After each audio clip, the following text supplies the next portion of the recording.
آج کی بڑی اور اہم خبروں کے ساتھ حاضر ہیں۔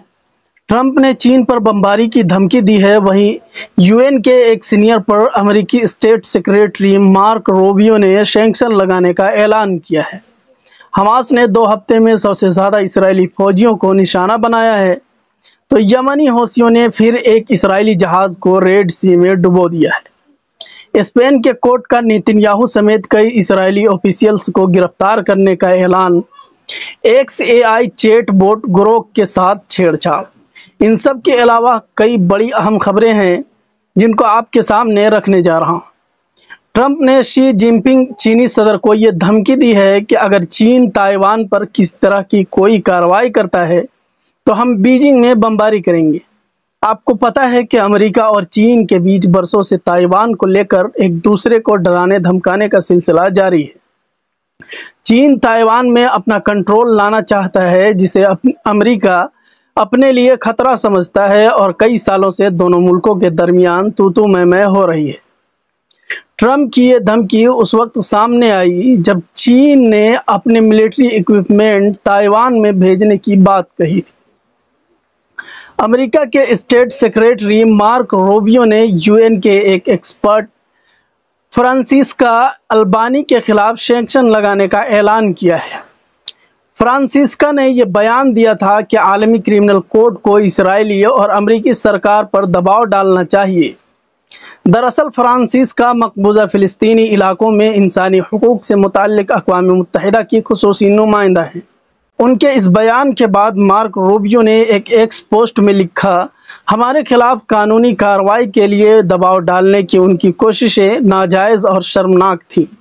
انہوں نے مزید کہا، امریکہ اور اسرائیل کے خلاف البانیوں کی سیاسی اور اقتصادی جنگ کی مہم کو مزید برداشت نہیں کیا جائے گا۔ ہم ہمیشہ ہمارے ساتھ کام کرنے والے ملکوں کے اپنے دفاع کے حق میں ان کے ساتھ کھڑے رہیں گے۔ وہی غزہ اسرائیل جنگ کی تازہ ترین اپڈیٹ ہے۔ حماس نے 2 ہفتوں میں 100 سے زیادہ اسرائیلی فوجیوں کو نشانہ بنایا ہے، جس کی ویڈیو بھی ان کے طرف سے جاری کی گئی ہے، لیکن یہاں یوٹیوب گائیڈ لائنز کی وجہ سے آپ کو نہیں دکھایا جا سکتا۔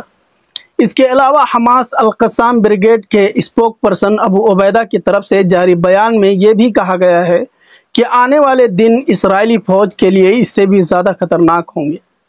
وہیں یمن کے حوثیوں کی طرف سے پھر ایک بار ریڈ سی میں ایک اسرائیلی جہاز کو ڈبانے کی یہ ویڈیو جاری کی گئی ہے، جس میں اس جہاز کو ڈوبتا ہوا دیکھا جا سکتا ہے۔ خبر یہ بھی ہے کہ اسپین کے کورٹ نے اسرائیلی وار کرائم کی وجہ سے اسرائیلی PM نیتن یاہو اور کئی اسرائیلی آفیشیلز کو گرفتار کرنے کا اعلان کیا ہے۔ اس کے علاوہ جوہران ممدانی نیو یارک کے نئے میئر کے اسرائیلی PM نیتن یاہو کی گرفتاری والے بیان کے بعد اب نیتن یاہو نے یہ بیان دیا ہے کہ مجھے نیو یارک میں میری گرفتاری کا خوف نہیں، میں جلد ہی ٹرمپ کے ساتھ وہاں آ رہا ہوں، پھر ہم دیکھیں گے کہ کون مجھے گرفتار کرتا ہے۔ یہ نیتن یاہو نے بیان دیا ہے نیو یارک جانے کے سلسلے میں، اور جوہران ممدانی کے سلسلے میں یہ بیان دیا ہے۔ گروہ XAI اسرائیل کی حقیقت کو بتانے کے بعد یہودیوں نے اسے آئی کو بھی اینٹی جائنسٹ کہنا شروع کر دیا ہے۔ دراصل گروہ سے پوچھے گئے ایک سوال کے جواب میں گروہ نے اسرائیلی لوبی کے خلاف کچھ بول دیا تھا، جس کے بعد گروہ کو بھی اینٹی جائنسٹ کہہ کر یہودی رونے اور چلانے لگے اور ایلون مسک کو گالیاں دینے لگے، جس کے بعد ایلون مسک نے اس میں سدھار کرنے کی بات کہی، جس پر وہ لوگ جو فلسطین کے سپورٹر ہیں گروہ کے ساتھ کی گئی اس چھیڑ چھاڑ کو جونیفائڈ کہنے لگے اور جیوسفائڈ کہنے لگے۔ پورے ایکس ٹویٹر میں اس پر بحثیں ہو رہی ہے، لوگ طرح طرح کی باتیں کر رہے ہیں گروہ کو لے کر۔